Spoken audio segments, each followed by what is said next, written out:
ka ba ni Vic Soto? Ah! Guys, tingnan nyo to. Matapang nahaharap sa maraming kilalang personalidad si Daryl Yap sa kanyang nalalapit at ilalabas na pelikula na pinamagatang The Rapist of Pepsi Paloma. At guys, trailer pa lang, siguradong mawiwindang ka dahil bigating artista damay at pinangalanan talaga. Anyway, sino nga ba si Pepsi Paloma? Si Delia Dueñas Smith ay kilalang bilang Pepsi Paloma ay pinanganak noong July 17, 1966. She is a Filipino-American dancer and actress at isa sa mga soft drink beauties na ipinakilala noong 1980s.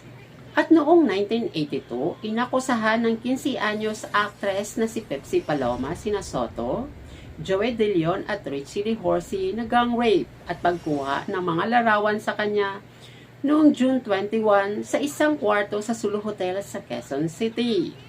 At noong July 31, nagsampa ng formal na reklamo ang manager ni Paloma na si Ray De La Cruz kay Defense Minister Juan Ponce Enrile.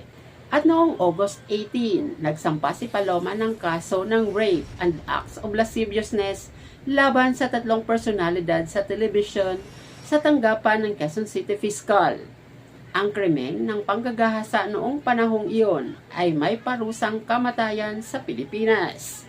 At para hindi mapadala ang kanyang kapatid sa electric chair, mabilis na pinuntahan ni Tito Soto si Paloma habang sinisiguro pa nito ang serbisyo ni Attorney Rene Cayetano.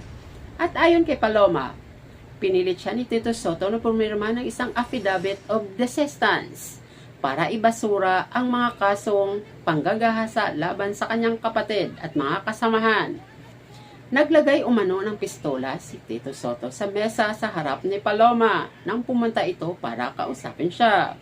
Kapalit ng pagbabasura ng kasong panggagahasa, naglabas ng public apology sina Vic Soto, Joey De Leon at De Horsey kay Paloma. Umaasa kami na hindi hinahayaan na ang pagkakamaling nagawa namin laban sa iyo ay maging hadlang sa hinaharap na inaabangan namin lahat.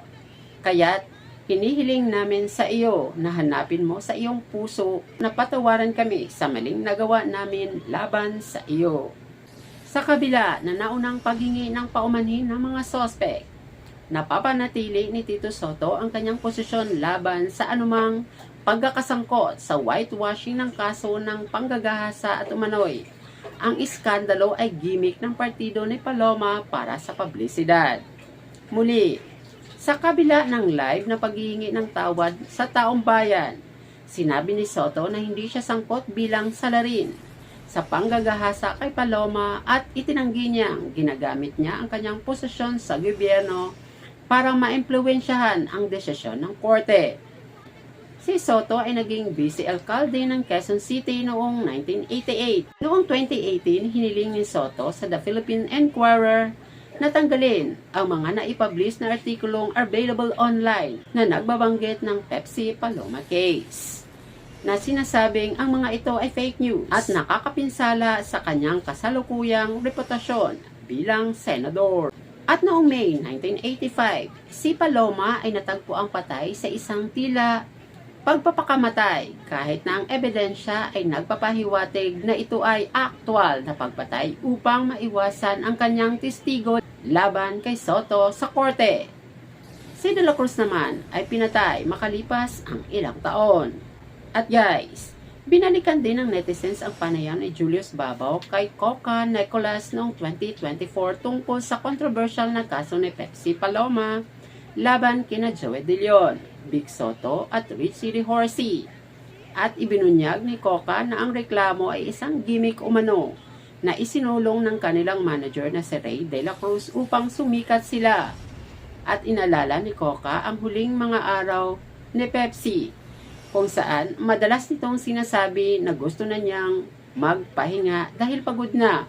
Pero guys, hanggang ngayon, nananatili ang opinyon na hati sa publiko kahit pumanaw na si Pepsi noong 1985.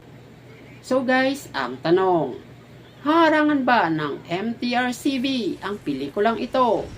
Dahil mga Soto din ang mag-a-approve kung maipalabas nga ba ang pelikulang The Rapist of Pepsi Paloma. Okay guys, abangan natin yan.